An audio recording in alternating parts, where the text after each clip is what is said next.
Hello everyone and welcome to another episode of Game of Thrones Overrated. This week we take a look at Season 1, Episode 8, The Pointy End.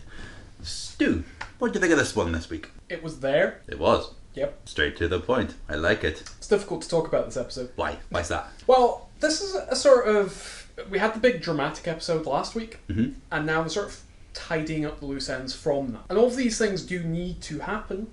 I'm not per se sure it was the most entertaining thing to watch happen, but we did need to see the consequences of what happened, so it's also, you can't really criticise it as much as I didn't per se enjoy it. Okay. I suppose the payoffs are necessary though, because otherwise there would be little point in the rest of the stuff happening. Like the scene with Varys and Ned's quite important. Yes. Because it's talking about how Ned's mercy essentially leads to everything that happens. Because that tracks back to Robert dying. It will eventually lead to his wife and his son dying, because in the other part of this episode we're seeing Catelyn and Robb deciding to go to war. It's interesting how in this episode it seems that mercy is the bad thing to do. Oh yeah, because that's what Dany's storyline is about as well. Yeah. Because Dany's mercy pretty much leads to Drogo's death. Because it forces him to get into that fight. She gets that healer who will eventually kill him, and who will also kill her son. Yeah, absolutely. It's funny because in the previous episode, having mercy seemed to be a good thing. So in this episode, it's a real contrast. I'm not sure. I think that's maybe why I didn't enjoy this episode as much, because I wouldn't say it was as nuanced in its portrayal of that theme. Because the other episode, you saw the flip sides of it, whereas in this, it's just going, mercy isn't a stupid thing to do. Because, I suppose Sansa's storyline is maybe the one that shines some different light on it. Because Sansa's basically spared because she's so innocent. Yeah, she's completely helpless there as well. She's really not a threat. Also, she's more useful alive than she is. She's helping the Queen out of her genuine belief that Joffrey is good. Yes. And Cersei recognises that and recognises that she can use that. It's not Machiavellian scheming that Sansa's using here. It's just her sheer innate goodness that keeps her alive. Also Littlefinger guiding the hand of the Queen a bit. Of course. Which I did enjoy that little detail. Well, I enjoyed this episode. Do you know why, Stu? Because Syrio Forel died? Yes! I mean, no! I didn't like that he died off screen, which is very poignant, I think. I'd like to think he's going to come back. He's not going to come back. Please come back. He's not going to come back. I would say that Sansa's story arc's maybe her strongest of the series so far. Very central to the plot in this episode. Definitely. I suppose even more so in season 2. She's in the second scene of the episode and the final scene of the episode, which kind of shows you how important she is to the episode. Also, she does seem to drive a bit more of the narrative in regards to what's going to happen to Ned. Yeah. Well, she's the one fighting for his forgiveness in a sort of unconsciously rational way, because Varys backs her up during that scene where she's asking for him to be given the option of forgiveness. But going against the mercy thing, you've got Arya who ends up killing the boy. Admittedly, it was sort of by accident, but although was it? It didn't. It looked like an accident, but it might not have been. It was very ambiguously shot. Yes, because she goes for the sword and stabs him and then looks surprised, which makes it feel like it wasn't the intended result. It could also be... But is that maybe self-deception on her part? It could be that. It could also simply just be the fact that it's the first time she's killed someone, and that's going to leave you feeling a bit reeling. It doesn't really matter how cold-blooded you might be. If you've killed someone for the first time, you're going to feel it. So that might be what Arya's reaction is. It's a bit of an overreaction, I'd say. But killing the boy or the... Yeah, absolutely. It was completely...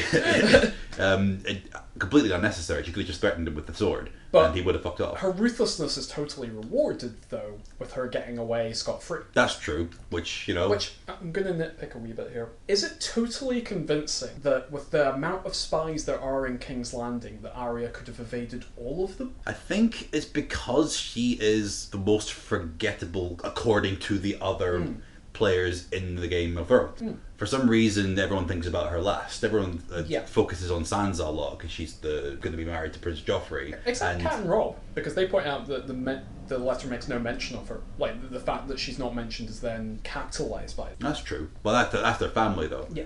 So obviously they're presuming she's dead from that. They're presuming she's dead, but also they are not. Well, they're not coming to any assumptions. I don't think.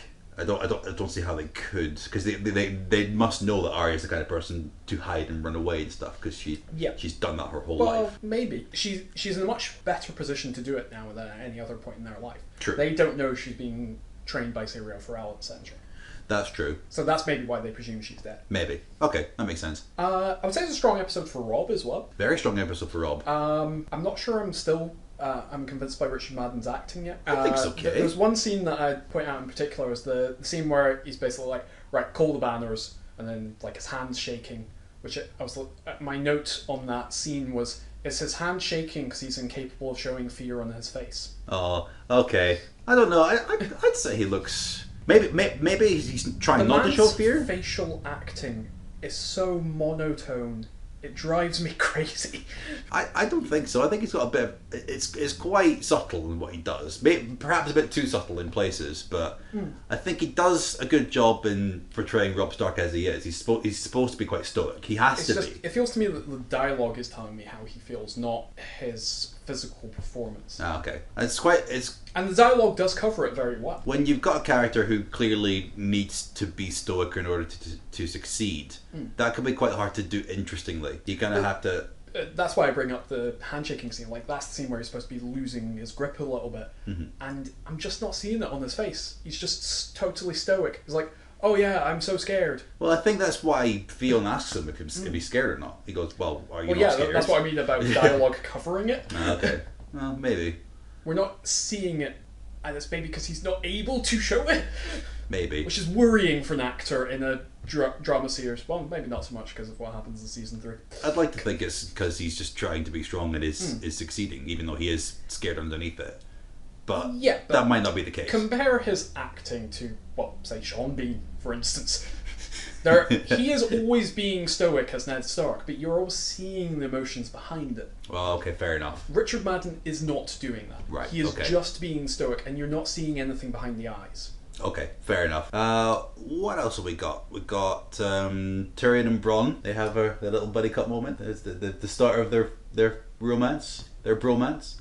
Again, I get why this was there, but I couldn't help but feel that if it wasn't there, the story wouldn't have been missing much. I think that's true. I liked it that it was there, and I liked the conversation. Although I say like it's harmless fun, but it felt very much like it came from a place of, we need to remind the audience what Tyrion's doing at the moment, so they gave him this little mini adventure. That's fair. If it wasn't there, though, I'd feel like in the next season I wouldn't really see how Bronn and Tyrion got their bromance so quickly. I would have thought it just came out of nowhere. Seeing that, though... Yeah, but that's pretty much a creation entirely of the TV series. Yeah, fair enough. Okay, what else we got? Like I said, I enjoyed Sansa's arc, I enjoyed Robb's arc. I quite enjoyed Lysa. Lysa is always interesting. She's actually got a very good point in that scene, because she's like, oh, you need to give me all the Knights of the Vale so we can go get my husband back. She's like, no, if I give you the Knights of the Vale, your husband's going to get them killed. Which, when you see everything that happens after this, Lysa maybe has a point. She kind of does in that respect. Although she is crazy,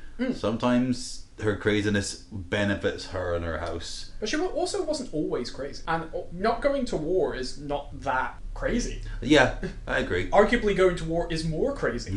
Going to war over... Well, you can still see the justification in them going to war.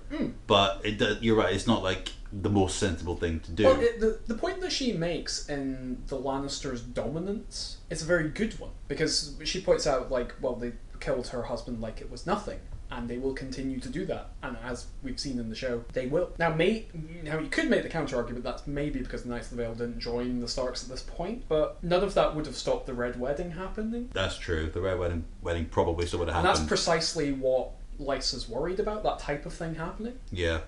She probably knows that her knights could in a dominate way, in the field, if but Lysa listened to Catelyn at this point, the Red Wedding maybe wouldn't have happened. The Red Wedding might have still happened, but I think the point is they would have dominated in the field, maybe, but there was no way that Lysa could predict what kind of actions Tywin will take outside of the battles, which is precisely what got the Starks killed. That's precisely what she's courting her against, because that's what happened to her husband. So Lysa's coming from a very rational point of view here. So even though she seems crazy, she's actually probably the most sensible person in this episode. Yeah!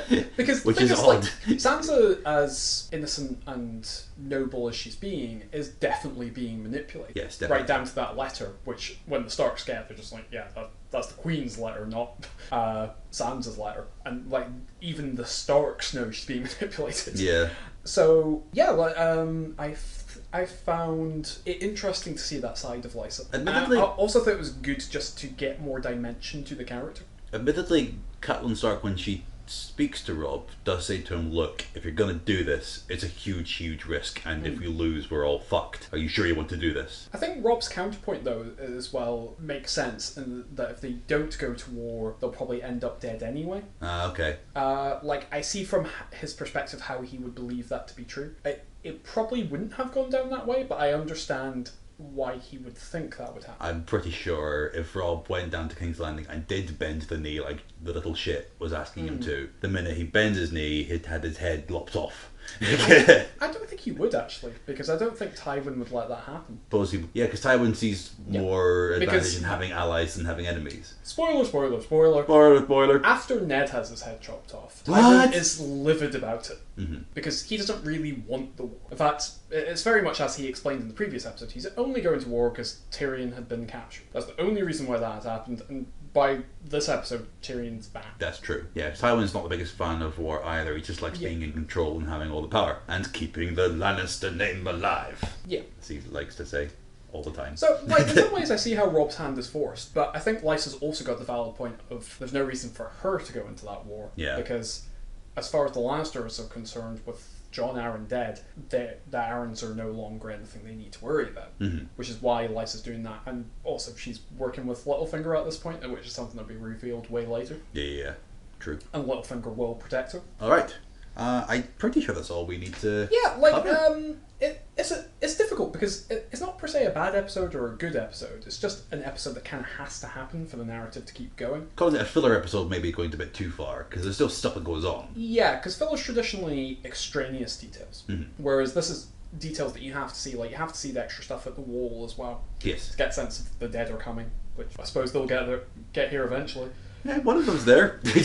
One of them has arrived in the castle. The plodding, methodical pace of this storyline just irritates me. They're zombies. Zombies move slowly. I know. Very slowly. Years slowly. worth of slowly. So much threat from zombies. Yeah, my notes for that was just portents. But yeah, that needed to happen, even though it wasn't something that I found particularly engaging. The Ned storyline needed to happen, and Ned really needed to be out of the storyline because of what happened to Ned. Yeah. Robb needed to step up. Robb did step up. Sansa needed to become more of an important character. She did. Arya's now going on whatever journey her journey is supposed to be. Maybe I'll talk about what I think about Arya's arc at a later point. Okay, cool. Alright, thanks everyone for listening. Join us next week when we take a look at episode 9. Bye bye.